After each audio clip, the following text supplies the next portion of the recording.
दोस्तों आज बसपा की बहुत ऐतिहासिक रैली थी, बहुत बड़ी रैली थी। उस रैली में बहुत लोग आए, इतनी भीड़ थी कि मुझे दीवारें लांग कर वहां तक पहुंचना पड़ा। आप देखिए, इस तस्वीर को देखिए और किस तरीके से मैं दीवारें लांग लांग कर पहुंची और कैसे लोग मेरी मदद कर रहे थे ऊपर चढ़ने में, नीचे उतरने में, उसको देखिए। और दोस्तों इसके बाद मैंने जो जेनजी, जो तमाम युवाओं को जब देखा तो मैंने पूछा कि भाई इसमें से जेनजी कौन कौन है, तो उन्होंने क्या कुछ जवाब दिया और कैसे बताया कि वो बसपा के साथ हैं। उनका वो अंदाज आपको देखना चाहिए। देखिए, जेनजी, ये तमाम जेनजी हैं जो बहन जी के साथ हैं। जेनजी विधानसभा सम्मान्य जेनजी किसके साथ है? जेनजी बीएसपी के साथ। आपकी आज ये जेनजी किसके साथ है? जेनजी किसके साथ है? बीएसपी के साथ बहन जी के क्या बोलेंगे? जो लोग कहते थे कि बीएसपी खत्म हो गई है, यूपी की जनता ने उनके गाल में तमाचा मारा है। और मैं एक नारा बोलना चाहता हूँ कि चलेगा हाथी उड़ेगी धूल, ना रहेगी साइकिल, ना रहेगा फूल। जय भीम।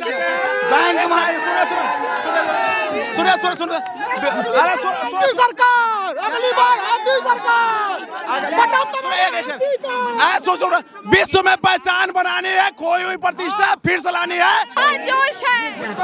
एनजी को मुख्यमंत्री बनाना है, 5वीं बार मुख्यमंत्री। 2027 ईस्वी में ऐसी आंधी आनी है, ऐसी आंधी आनी है।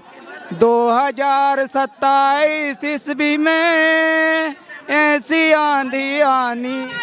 बहन जी 2027 में आंधी बनकर विपक्षियों पर बनेगी सर, यहाँ के लोग कह रहे हैं ऐसी आंधी।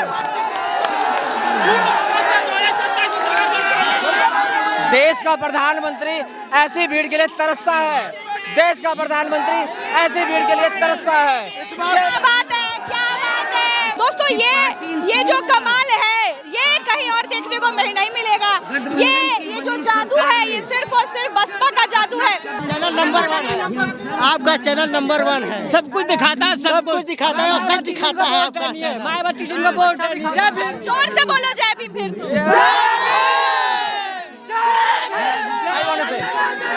ये भाड़े की भीड़ नहीं है। सरकार इस बार पूरी बहुमत के साथ आएगी, कोई ताकत रोकने वाली नहीं होगी। ये भाड़े की भीड़ नहीं है, ये बहुजन की भीड़ है, बहुजन की भीड़ है। आप ऐसे ही सच्चाई दिखाते रहिए, आप आगे बढ़ते रहिए। ना रुकेंगे ना झुकेंगे। अब की 2027 में अपनी सरकार बनानी है और 10 लाख की संख्या यहाँ पे मैडम जी 10 लाख की संख्या बढ़ती जा रही है। इसके बाद दोस्तों जब मैं आगे बढ़ती रही और मैंने देखा कि क्योंकि बहन जी को सुनने के लिए तमाम युवा वर्ग, तमाम बुजुर्ग वर्ग, महिलाएं, सब कुछ एक लाइन में, सब लोग लाइन में खड़े होकर उनको बड़े गौर से सुन रही थी। उन्होंने आज अपने भाषण में बहुत बड़ी बातें कही हैं और जो बातें कही हैं उनके क्या मायने हैं वो मैं इस वक्त पर आपको समझाने के लिए और बताने के लिए आई हूं। आप इस तस्वीर को देखिए। इस तस्वीर में आप देखिए जहां मंच पर बहन जी जब अपनी बात कह रही थी, जब संबोधन कर रही थी तो किस तरीके का उनका तेवर था और वो किस तरह की बात कहती रही, ये बेहद महत्वपूर्ण रहा। क्योंकि आज बहन जी ने भाजपा की तारीफ करी और ये कहा कि मैं अभिवादन करती हूं।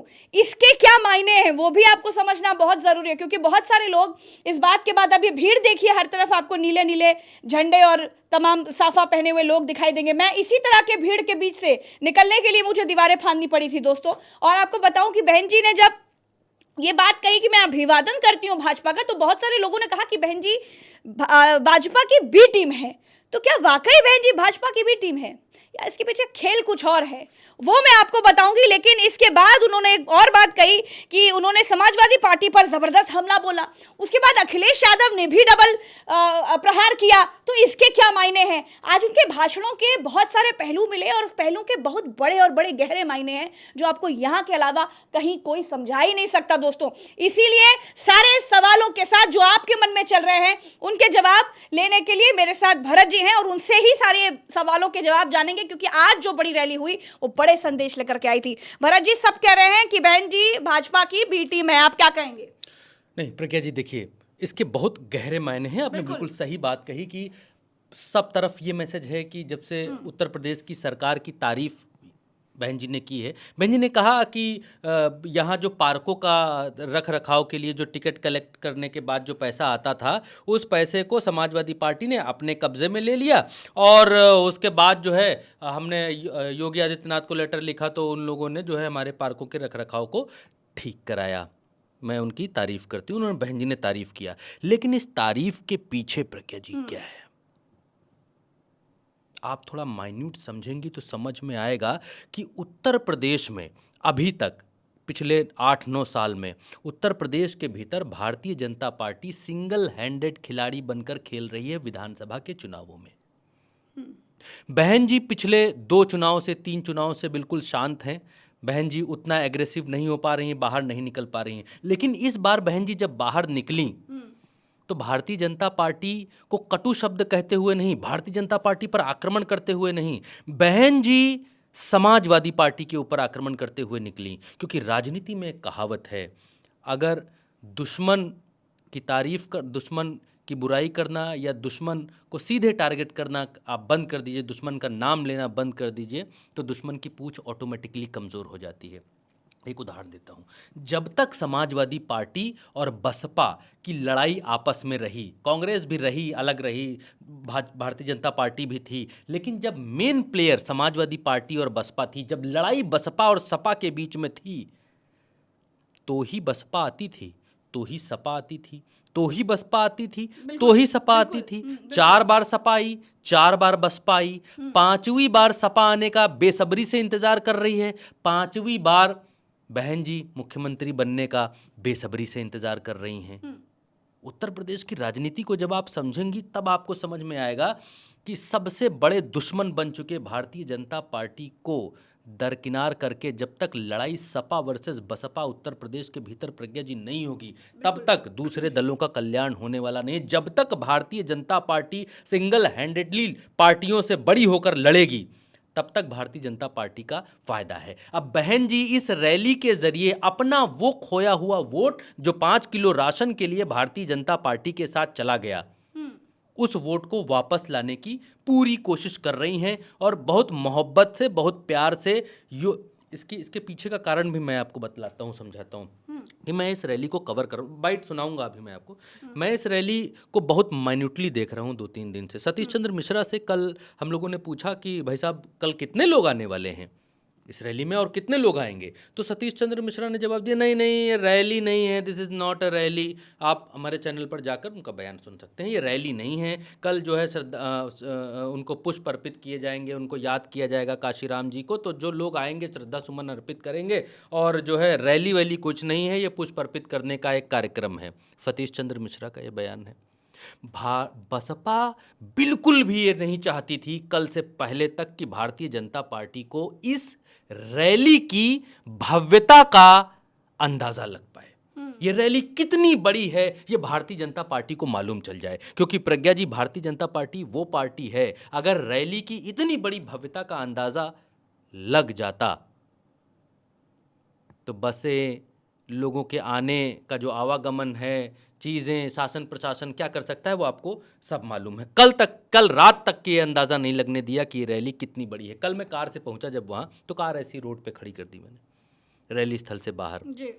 बहुत भयानक पुलिसिंग नहीं थी, वरना जब रैली होती है तो पुलिस व्यवस्था बहुत सुचारू होती है, बल्लियां गाड़ दी जाती हैं रोडों पर और सब कर दिया जाता है, कुछ नहीं था, बैरिकेटिंग सामान्य बैरिकेटिंग थी, उससे ज़्यादा कुछ नहीं था। लेकिन जैसे जैसे रात ढलने लग गई रैली में लोग आने लग गए और इतने लोग आए प्रज्ञा जी, इतने लोग आए, इतने की उदाहरण बन गए। आज अभी आप बता रही थी कि कितने लोग रैली के भीतर आए। अब जब लोग आ गए प्रज्ञा जी, तब बहन जी ने जो कहा उसको सुनकर सबके कान खड़े हो गए हैं प्रज्ञा जी। राजनीतिक पार्टियों में जो है वो इस समय विस्मयादि बोधक वाला जो माहौल है वो है, विस्मय वाला माहौल है कि बहन जी ने ये क्या कह दिया। बहन जी ने प्रज्ञा जी कहा कि मैं डट कर लड़ूंगी जी, बिल्कुल उन्होंने कहा जी जान लगा के, मैं जी जान लगा करके लड़ूंगी। एक बार मैं आपको वो सुना देता हूं।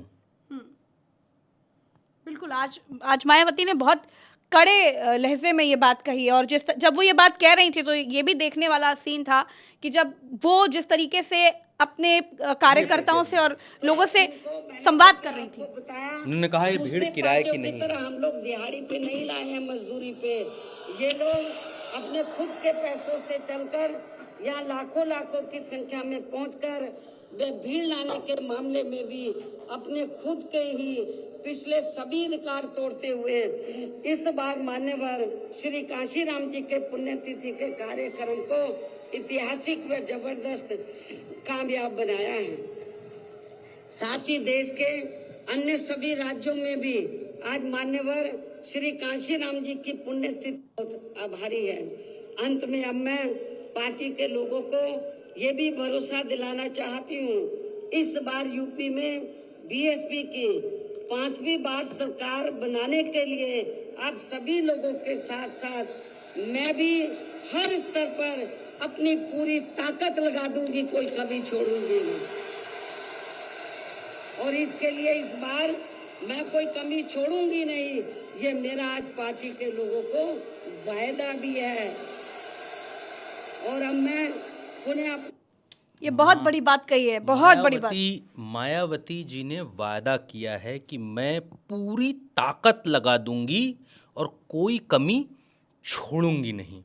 ये छोटी मोटी बात नहीं है, क्योंकि बहन जी को ये मालूम है कि पिछले इतने 9-10 सालों में उनके वोटरों में ये संदेश गया है कि बहन जी चुप मारकर घर में बैठ गई हैं, बहन जी से अब कुछ होने वाला नहीं है, बहन जी शायद डर गई हैं, बहन जी शायद भाजपा से डर गई हैं, इसलिए उनका वोटर बिखर गया, भारतीय जनता पार्टी में सबसे ज्यादा गया। अब बहन जी वापस ये भरोसा जागृत करने की कोशिश कर रही हैं कि मैं पूरी दम लगा दूंगी, पूरी जान लगा दूंगी 2027 के लिए, बिल्कुल कोई कमी नहीं होने दूंगी, ये बात। और ये वायदा किया उन्होंने अपने कार्यकर्ताओं से और बसपा के लोगों से, कोई कमी मैं यहाँ छोड़ूंगी नहीं। अब बहन जी ने एक और चीज कही, उन्होंने कहा कि 5वीं बार मुख्यमंत्री बनाइए जी, सुनिए। और अपनी बहन जी को 5वीं बार यूपी का मुख्यमंत्री भी जरूर बनाएंगे। और आपकी आज ये लाखों लाखों की तादाद में आई अपार भीड़ व उनका जोश उत्साह भी इस बात के काफी कुछ संकेत दे रहा है। जिनको यहाँ दूसरी पार्टियों की तरह ये जो लाखों लाखों की संख्या में लोग आए हैं, तो इनको यहाँ दूसरी पार्टियों की तरह मजदूरी देकर दिहाड़ी पर नहीं लाया गया है,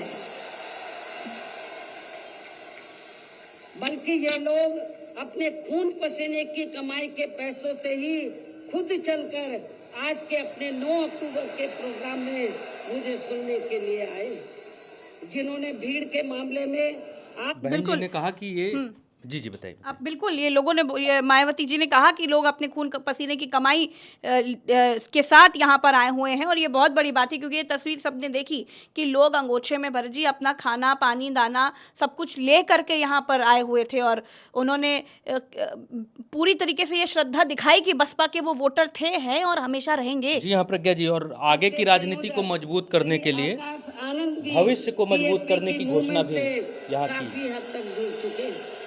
आकाश आनंद के बारे में ये भी पार्टी के लिए हद तक जुड़ चुकी, बीएसपी की मूवमेंट से काफी हद तक जुड़ चुकी। राष्ट्रीय संयोजक श्री आकाश आनंद भी बीएसपी की मूवमेंट से काफी हद तक जुड़ चुके, जो ये भी पार्टी के लिए अच्छे शुभ संकेत हैं।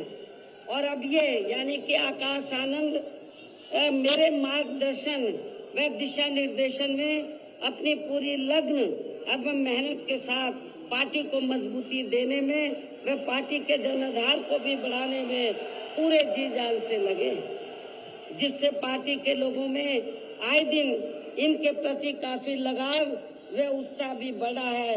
ये भी पार्टी हित में अच्छी बात है, जिसे ध्यान में रखकर अब मेरा इनके बारे में, आकाश आनंद के बारे में ये कहना है कि जिस प्रकार से पूरे देश में पार्टी के लोग माननीय श्री कांशीराम जी के जीते जी और उनके देहांत के बाद भी हर परिस्थिति में मेरे साथ खड़े रहे हैं, तो मैं भी ये चाहूंगी उसी प्रकार से पार्टी के लोग श्री आकाश आनंद के साथ भी हमेशा खड़े रहेंगे। बिल्कुल ये बात बता दिया कि मायावती के बाद कौन, एक तरफ भविष्य सिक्योर कर रही हैं मायावती जी, और दूसरी तरफ अपने समर्थकों को, अपने वोटरों को ये बता रही हैं कि बसपा बहुत मजबूती के साथ अगला चुनाव लड़ने वाली है, बसपा कहीं भी कमज़ोर होने वाली पार्टी नहीं है।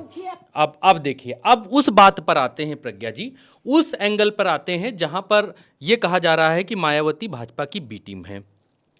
मायावती समाजवादी पार्टी पर अटैकिंग रही, दिस इज ट्रुथ, ये बिल्कुल सच है। आज की रैली में बहन जी ने सबसे ज्यादा आक्रमण समाजवादी पार्टी पर किया। मायावती जी ने वहीं से शुरू किया जहां से उन्होंने खत्म किया था सन 2017, वहीं से शुरू किया। बहन जी ने भारतीय जनता पार्टी को पूरी तरीके से निगलेक्ट किया, एक तारीफ मारकर किनारे बिठा दिया, कोने में कर दिया कि भारतीय जनता पार्टी की ना तारीफ ना बुराई, भारतीय जनता पार्टी उनके लिए है ही नहीं, उनके लिए सीधा सपाट शत्रु समाजवादी पार्टी। और जब ये राइवलरी चलेगी उत्तर प्रदेश में तभी कुछ कल्याण हो सकता है। अगर भारतीय जनता पार्टी से 1-to-1 बसपा का, सपा का, कांग्रेस का, किसी का भी होता है उत्तर प्रदेश में, तो आज की तारीख में भारतीय जनता पार्टी से 1-to-1 कोई पार्टी नहीं कर सकती है। समाजवादी पार्टी और बसपा के बीच 1-to-1 होगा तो पॉसिबिलिटीज भारतीय जनता पार्टी को नगण्य करने की, हराने की ज़्यादा हो सकती हैं। बहन जी ने देखिए बहुत सोची समझी रणनीति के जरिए अखिलेश यादव पर निशाना साधा। ये इससे भी बड़े बड़े मुद्दे थे, इससे भी बड़े बड़े मुद्दे थे, लेकिन बहन जी ने कौन सा मुद्दा उठाया जो मुद्दा ना तो समाजवादी पार्टी को हानि पहुंचा सकता है ना फायदा पहुंचा सकता है। उन्होंने कहा कि यहाँ पार्कों के लिए जो पैसा लिया जाता था वो पैसा समाजवादी पार्टी तब का दबा के बैठ गई थी। हमने योगी जी को लिखा और योगी जी ने पार्कों को सही कराने के लिए वो पैसा जो है पार्कों के मद में देना शुरू कर दिया। देखिए, सुनिए। अखिलेश यादव से मैं ये पूछना चाहती हूँ, यदि मान्यवर श्री कांशीराम जी के प्रति आपका इतना ही आदर सम्मान था, तो जब यूपी में मेरी सरकार थी तो मेरी सरकार ने अलीगढ़ मंडल में कासगंज के नाम से अलग से जिला बनाया, उस जिले का नाम मान्यवर श्री कांशीराम जी नगर के नाम से रखा था। लेकिन जैसे ही समाजवादी पार्टी पावर में आई, उन्होंने नाम बदल दिया। मान्यवर श्री कांशीराम जी के नाम पर हमने कॉलेज, यूनिवर्सिटी, अनेकों संस्थानों के नाम रखे, हित की योजनाएं शुरू की। सारी के सारी अधिकांश जो बड़ी बड़ी योजनाएं थी वो सभी के सभी इन्होंने बंद कर दी समाजवादी पार्टी की सरकार ने। जब ये सत्ता में रहते हैं, ना इनको पीडीए याद आता है और ना पीडीए के जो संत गुरुओं और महापुरुष है वो भी याद नहीं आते हैं। जब ये सत्ता से बाहर हो जाते हैं तब इनको हमारे संत गुरु और महापुरुष। इसके आगे बहन जी ने, बहुत लंबा हो जाएगा, इसके आगे बहन जी ने कहा कि वो पार्कों वाली बात कही और फिर वार का पलटवार हुआ अखिलेश यादव की तरफ से। ये जुगलबंदी प्रज्ञा जी तभी समझ में आ गई कि मामला खेल कुछ दूसरा है। देखिए अखिलेश यादव क्या कहते हैं, वरना ये मौका मिलता ही नहीं अखिलेश यादव को बोलने का। अंदरूनी सांठगांठ अभी जारी है।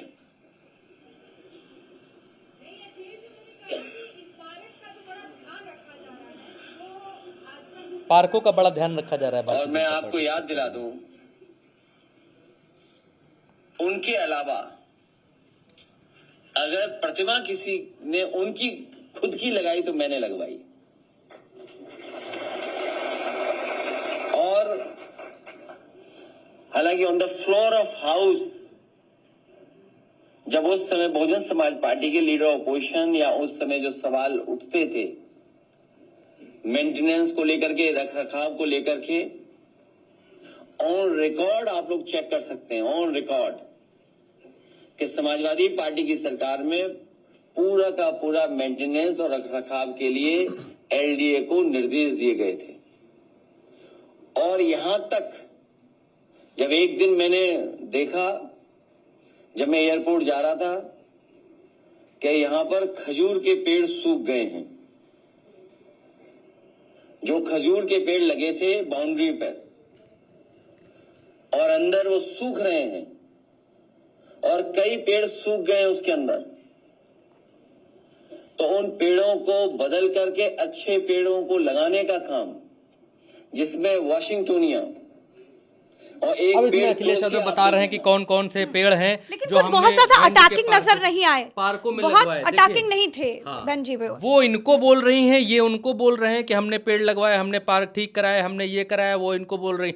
राजनीति आप देखेंगी तो उठा रहे हैं दोनों नेता 2017 के बाद से। बीच में भाजपा का जो शासनकाल है, मायावती ने उस शासनकाल को अपनी डायरी से, अपनी डिक्शनरी से डिलीट कर दिया। इवन बहन जी अगर चाहती तो आज मंच से जो जूता सीजीआई की तरफ फेंका गया उसके ऊपर भी बात कर सकती थी, जो दलितों की लिंचिंग की गई उसकी भी बात कर सकती थी, बहुत सारी बातें वो कर सकती थी, लेकिन बहन जी ने मुद्दा ना भटकने पाए इसलिए ऐसा कुछ भी नहीं बोला। सिर्फ समाजवादी पार्टी पर हमला किया, सिर्फ समाजवादी पार्टी के ऊपर हमला किया और हमला करके वो रैली के बाद चली गई। एक चीज़ प्रज्ञा जी और है कि जब आप दुश्मन को इम्पोर्टेंस देना बंद कर देते हैं, जब आपको ये लग जाता है कि हमारा सबसे बड़ा दुश्मन यही है और हमारा सबसे बड़ा दुश्मन इतने पावर में है, इतनी सत्ता के पावर में है कि वो कोई कुछ भी कर सकता है, कैसी भी चीज़ें शुरू कर सकता है, तो फिर उससे डायरेक्ट दुश्मनी ना लेकर अपने एम पर फोकस किया जाए। मैंने कई सारे नेताओं से आज बात की, बीएसपी के लीडरों से बात की, मैंने पूछा कि तमाम सारे लोग लिख रहे हैं चारों तरफ कि भाई आप भाजपा की बी टीम है और रैली करके बहन जी ने ऐसा कहा, तो उन्होंने कहा कि ये आपको मालूम चलेगा, कुछ थोड़ा सा समय गुजरने दीजिए, आपको सब मालूम चल जाएगा। तो उनकी बातों से ये दिखलाई दे रहा था कि उनका रोड मैप लंबा है। अब आगे क्या होता है क्या नहीं होता है ये भविष्य के गर्भ में है, लेकिन बसपा ने ये क्लियर कर दिया है, पहली बात ये क्लियर कर दी है कि 2027 के चुनाव में वो उतरेंगे और कायदे से उतरेंगे। बहन जी रैलियों पर रैलियां करेंगी पूरी ताकत। उन्होंने बोला कि कार्यक्रम होंगे। एक चीज तय कर दी, ये तय होते ही चुनाव बिहार में है लेकिन गर्मी उत्तर प्रदेश में है। उत्तर प्रदेश के भीतर इस रैली को कवर करने के लिए पत्रकारों का जमावड़ा था, तांता लगा हुआ था, रात भर पत्रकार उस ग्राउंड में रुके हैं क्योंकि उत्तर प्रदेश का राजनीतिक भविष्य चेंज हो रहा है, बिल्कुल धुरी चेंज हो रही है प्रज्ञा जी। और दूसरी बात बहन जी ने क्या की, दूसरी बात बहन जी ने की है कि उन्होंने सपा और बसपा की लड़ाई को फिर से शुरू किया है। वो लड़ाई जो 2017-16 में रुक गई थी वहीं से उस लड़ाई को टेक ओवर किया है, क्योंकि बहन जी ये बात बहुत अच्छी तरीके से जानती हैं, जब मुकाबला और सपा और बसपा के बीच होगा तभी सत्ता के गलियारे की चाबी मिल सकती है, चाहे सपा को मिले और चाहे बसपा को मिले। बहन जी अगर आज की तारीख में उठकर खड़ी हो जाती हैं तो किंग मेकर की भूमिका में आ सकती हैं। और बहन जी को ये मालूम है कि उनको अगर कामयाब होना है तो उनको अपनी लड़ाई समाजवादी पार्टी से लड़नी पड़ेगी, समाजवादी पार्टी से 1-to-1 करना पड़ेगा। बिल्कुल, बहुत बहुत बड़ी ये रैली रही और ये बहुत बड़ा दिन रहा जब बसपा ने ये साफ साफ बता दिया कि अब 2027 को लेकर जो लड़ाई है वो लड़ाई एक तरफा नहीं है, वो त्रिकोणीय होने वाली है और बहुत ही ज़्यादा ज़बरदस्त होने वाली है। तो फिलहाल हमारे साथ इतना ही। आज जो कुछ हुआ हम आपको बता रहे हैं। तमाम राजनीतिक खबरों के लिए चैनल को सब्सक्राइब कीजिएगा और वीडियो को शेयर कीजिएगा और अपनी राय जो भी हो हमें कमेंट में बताइएगा। नमस्कार, राम राम, दो अस्सलाम, जय हिंद।